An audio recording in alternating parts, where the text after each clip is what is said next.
Hi everyone, so today we are going to start group theory. अब group theory जो है वो हमारे नेट के लिए, गेट के लिए और हमारे सेमेस्ट्रल एग्ज़ाम्स या एनुअल एग्ज़ाम के लिए भी बहुत इंपॉर्टेंट चैप्टर है। अब प्रॉब्लम ये होती है ना, ये बच्चों को समझ में नहीं आता है और कहीं ना कहीं इसके पीछे रीज़न ये है कि हम इमेजिन नहीं कर पाते हैं या हमें पता नहीं होता है कि कहाँ रोटेशन हो रही है, कहाँ रिफ्लेक्शन आ रही है, क्या हो रहा है। तो आज हम बिल्कुल बेसिक से समझने वाले हैं। तो स्टार्ट करते हैं ग्रुप थ्योरी, लेकिन उससे पहले कुछ इंपॉर्टेंट टर्म है जैसे कि symmetry, equivalent orientation, identical orientation. तो पहले वो समझते हैं, फिर चलेंगे अपने ग्रुप थ्योरी वाले पोर्शन पे। तो अगर हम सिमेट्री की बात करें तो सिमेट्री, पहले इन सब चीज़ों को हम समझेंगे अपने डेली लाइफ के एग्जाम्पल से। तो अगर हम रफली अपनी बॉडी को भी देखते हैं, किसी भी ह्यूमन बॉडी को, तो हम देखते हैं कि वो सिमेट्रिकल है। मतलब जैसा हमारा एक पार्ट है वैसे ही हमारा दूसरा पार्ट भी है। क्योंकि एक तरफ देखते हैं तो हम एक तरफ आइज़ दिखती है, दूसरी तरफ भी हमारी आइज़ हैं, एक तरफ ईयर्स हैं तो दूसरी तरफ भी ईयर्स हैं। तो ये क्या है, हमारे एक तरीके से हम सिमेट्रिकल कह सकते हैं।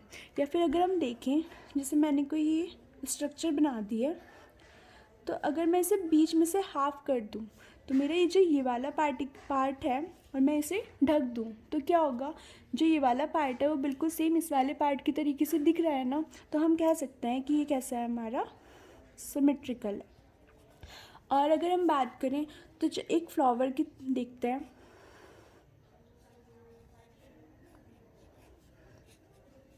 तो ये फ्लावर देखो, अगर मैं इसे यहाँ से हाफ़ कर देती हूँ तो जैसा मुझे ये वाला पार्ट दिख रहा है वैसे ही मुझे दूसरी तरफ वाला पार्ट भी दिख रहा है। तो अगर हमें कहीं हम कोई बीच में से एक्सिस या फिर प्लेन पास करा दें जिससे हमें इधर का पार्ट बिल्कुल सेम वैसे ही दिखे जैसे कि हमारा दूसरी साइड का पार्ट है, तो हम कहते हैं कि ये वाला हमारा मॉलिक्यूल सिमेट्रिकल है या फिर इसमें सिमेट्री पाई जाती है। आई होप क्लियर हुआ होगा। हम नेक्स्ट देखते हैं कोई और एग्जाम्पल से।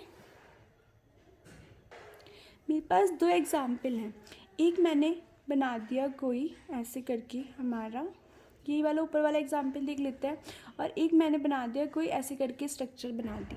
तो हमें पता है कि अगर हम इसे देखें तो हमारे जैसे ऊपर वाला पार्ट दिख रहा है वैसे नीचे वाला पार्ट दिख रहा है, जबकि यहाँ पे कहीं पे भी हमें कोई चीज़ सेम नहीं दिख रही है। तो हम कहेंगे यहाँ पे हमारी सिमेट्री नहीं है और यहाँ पे हमारी सिमेट्री है। तो अगर हम ग्रुप थ्योरी की बात करें ना और एक ही लाइन में अपना इसको डिफाइन करें तो ये होता है द मैथमेटिकल स्टडी ऑफ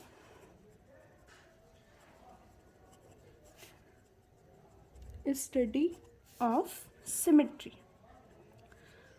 तो हमारा सिमेट्री क्लियर है। अब ये तो थी हमारी डेली लाइफ की बात है, लेकिन अगर हम मॉलिक्यूल में बात करें तो हम कैसे देखेंगे। तो मान लो मैंने यहाँ पर दो एटम का कोई मॉलिक्यूल बना दिया, ठीक है। अब क्या है, जैसे देखो ये दो एटम्स हैं, ये हमारा बॉन्ड बना हुआ है। अगर मैं इसके बिल्कुल बीच में सेंटर से इधर की तरफ चलूँ तो भी मुझे एटम मिल रहा है, इधर की तरफ चलूँ तो भी मुझे एटम मिल रहा है।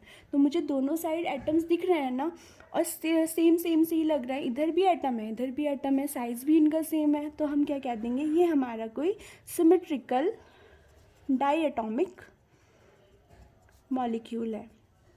तो ये हो गई हमारी सिमेट्री, ठीक है। और हम इसकी जो मैथमेटिकल स्टडी करते हैं उसको ही हम क्या कहते हैं, ग्रुप थ्योरी कहते हैं। जैसे कि अगर मैं इस वाले मॉलिक्यूल की बात करूँ, देखिए तो ये मॉलिक्यूल क्या है, इधर भी मेरा रेड है इधर भी मेरा रेड बॉल है। अगर मैं इसे बीच में से देखूँ तो इधर भी चलने पे मुझे रेड बॉल ही दिख रही है और इधर भी चलने पे मुझे रेड बॉल ही दिख रही है। तो ये हमारा एक हो जाएगा सिमेट्रिकल मॉलिक्यूल, ठीक है। तो ये तो हो गई हमारी सिमेट्री की बात। नेक्स्ट जो इम्पॉर्टेंट टर्म आती है वो आती है हमारी ओरिएंटेशन, जो कि हमारे स्टीरियो में भी अगर आपने पढ़ा हो तो उसे हम क्या कहते हैं, कन्फर्मेशन। अब ये ना बहुत इम्पॉर्टेंट है और ये हमें पता होना चाहिए कि कैसे कैसे ओरिएंटेशन होती है।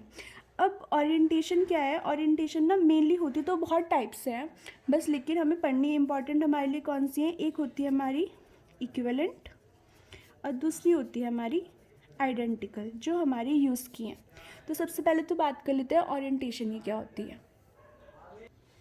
ओरिएंटेशन को समझने के लिए हम ये समझ सकते हैं, मान लो मैंने कोई फ़ोटो खिंचवाया है अपना, और वो फ़ोटो जो है ना, एक बार मैंने उसके अलग अलग पोज देख के मैं फ़ोटो खिंचवा रही हूँ। अब वो जो फ़ोटो खींच रहा है वो रहेंगे तो मेरे ही, लेकिन क्या हो रहा है मेरा उसमें कहीं पे कोई हाथ ऐसे, कहीं पे कोई हाथ ऐसे, या कहीं पे कोई और पोज। तो वो क्या हो रहा है, मैं डिफरेंट डिफरेंट पोज दे रही हूँ।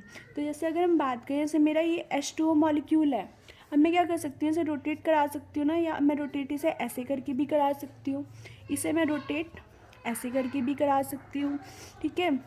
और क्या करा सकते हैं, इसे रोटेट मैं ऐसे करके भी करा सकती हूँ।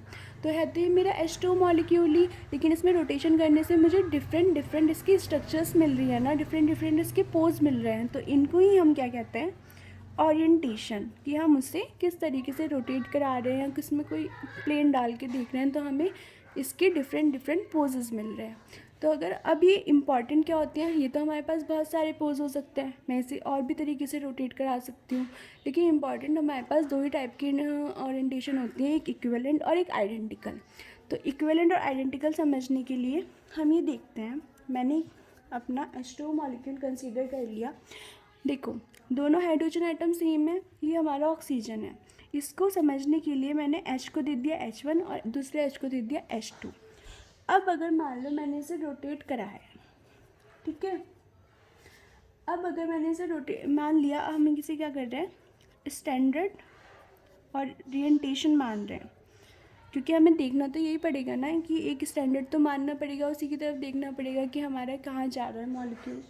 तो अगर मैं इसे रोटेट कराऊँ तो क्या होगा, ये H1 है, ये H2 है, रोटेट कराने पे मुझे, मान लो मैंने यहाँ से रोटेट कराया इसे, तो इसके प्लेस पे मुझे H2 के प्लेस पे H1 मिल जाएगा, H1 के प्लेस पे मुझे H2 मिल जाएगा।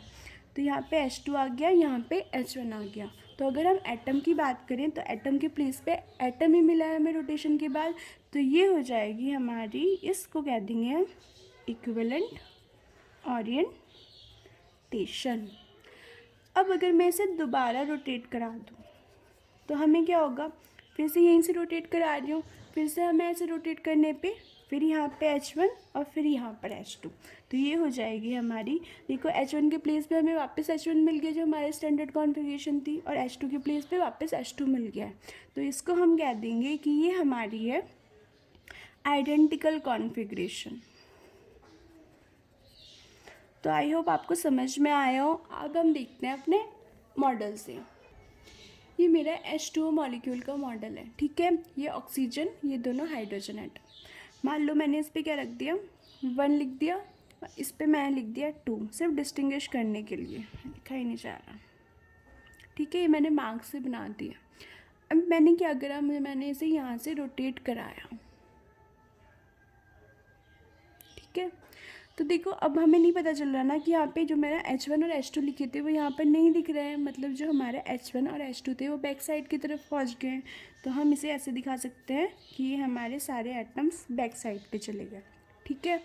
अब अगर मैं वापस इसे, लेकिन मुझे एटम के प्लेस पे एटम मिला है, तो हम इसको अपनी एक्सेप्टेबल ओरिएंटेशन मान सकते हैं। अब अगर इनसे दोबारा रोटेट कराती हूँ यहीं से, तो देखो मुझे वही दिख रहा है, ये 1 लिखा था और यहाँ पे 2 लिखा था, तो हमें सेम मॉलिक्यूल मिल रहा है ना, तो उसे हम कहेंगे एक आइडेंटिकल कॉन्फ़िगरेशन। और अगर हम इसे रोटेट कराएं और रोटेट कराने पे हमें एटम के प्लेस पे एटम तो वही मिले, सेम एटम, लेकिन उसकी पोजीशन चेंज हो, तो उसको हम कहते हैं इक्विवेलेंट ओरिएंटेशन, ठीक है। अब आपके दिमाग में एक क्वेश्चन आ सकता है कि हम इस मॉलिक्यूल को ऐसे ही रोटेट क्यों करा रहे हैं, इस मॉलिक्यूल को हम ऐसे रोटेट क्यों नहीं करा रहे हैं, है ना, या फिर ऐसे रोटेट क्यों नहीं करा रहे। तो इसका रीज़न ये है कि हम ओरिएंटेशन जो मानते हैं ना एक्सेप्टेबल, वो ये मानते हैं कि हमें एटम्स के प्लेस पे एटम ही मिलना चाहिए जहाँ से हमने स्टार्ट करा था, ठीक है। तो वही हमारे होता है एक्सेप्टेबल ओरिएंटेशन।